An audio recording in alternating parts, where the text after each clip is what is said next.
Hey there, Coastal Bend. Chris Thomasson joined once again by Islanders men's basketball coach Steve Lutz. And Coach, I know after the week you had last week, there are places you'd probably prefer to be rather than here, but thanks for being here anyway. Yeah, no worries, Chris. No worries at all. I'm glad to be here. Okay, so let's jump right in. This recap's not for you. I know you know what happened, but it was a rough week for your team. Lamar gets the win over you guys 68-66. You lose a 16-point second-half lead, then a 90-78 win by Houston Christian on Saturday. Get outscored by 11 in the second half. So I guess my first question for you is, what's been the biggest difference defensively in the second half? Because it seems like that's where the struggles have really come from. Yeah, no, there's no questions. You're definitely smarter than they give you credit for. You figured it out pretty quickly. We just haven't guarded the ball nearly as well in the second half. And, some of those have been straight line drives. Some of those have been situations where maybe you're supposed to help and stop the basketball and make them make an extra pass, and we just don't do it.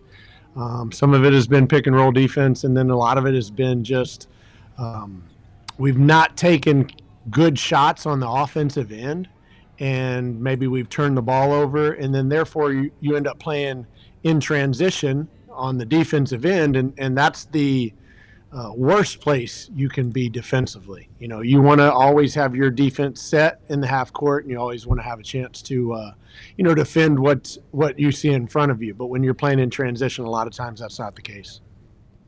Now, that being said, I guess it's pretty good that there's a lot of parity in the league this year, because as bad as last week went, you guys are still only a game out of first place. Yeah, I mean, the sky's not falling, right? And we had our missteps last year as well. And as odd as it is, it actually happened right around the same time last year on the calendar. So I don't know if there's something going on in the stars up above at Corpus Christi. But the fact of the matter is that we just didn't perform well last week, especially on Saturday and in both second halves. But it's a new week. We're a game out of first place. We have Nicholls State coming to our place on Thursday night, and they're in first place. So you have an opportunity to put yourself right back into the hunt for the Southland Conference title if you take care of your business this week. Yeah, you mentioned Nicholls coming in. Obviously, Colonel's having a pretty good run so far. You knew from last year, pretty stout as well. So how do you guys kind of get those problems fixed with a talented team coming in this week? Well, you practice, and that's the first thing. We obviously practiced yesterday. We practiced today. We'll practice tomorrow.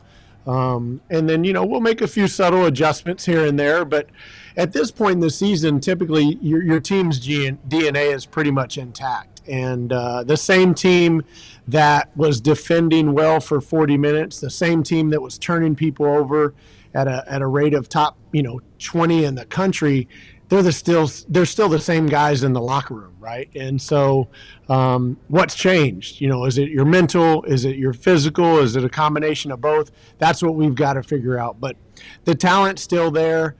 We've got good people. And when you have good people that care about winning, they usually get it figured out. And I truly believe that we'll get it figured out.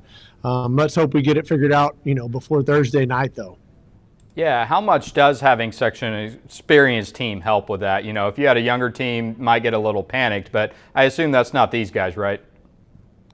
No one's panicked. But, the odd thing about this is you do have an experienced team, a team that went through this last year, right? And you shouldn't allow it to happen again. You should have learned from your mistakes, because obviously – the best predictor of the future is the past, and we've already allowed this to happen in the past, so you've got to rectify it. And I fully believe that the team will do so. Again, we've got good guys. We've got good players.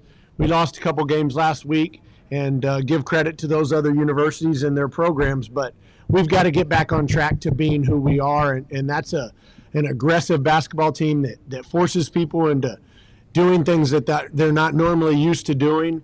And then on the other end, we're very unselfish. We take good shots, and we get out in transition and put the defense on their heels rather than us being on our heels. Okay, Coach, one of the more fun questions. You told me last week you were a Chiefs fan. You were right about the Cowboys getting bounced by the 49ers. So Can the Chiefs, with a hobbled Patrick Mahomes, beat the Bengals this week? Man, that's a good question. Chad Henne came in the game and took him the length of the field for a touchdown. So I believe that if needed, he can step in and do a good job. He's not Patrick Mahomes, but I would say absolutely they can. But for the same reason that I would tell you that Dallas lost, and that's because the other team's defense was so darn good, the Chiefs' defense is going to have to be really, really good for them on Sunday. Agreed. We will see. Joe Burrow has won 3 in a row against your boys, so we'll see if they can snap that streak. Coach, thanks for joining us. Yeah, no problem. Hey, if the Chiefs win, I might meet you at Little Woodrow's so you can interview me on TV. Yeah, we'll have to scrounge up some over there to go watch it. So, all right, appreciate you, Coach. Thanks for joining us. We'll see you again. Okay, sounds good, Chris. See you Thursday. Sounds good.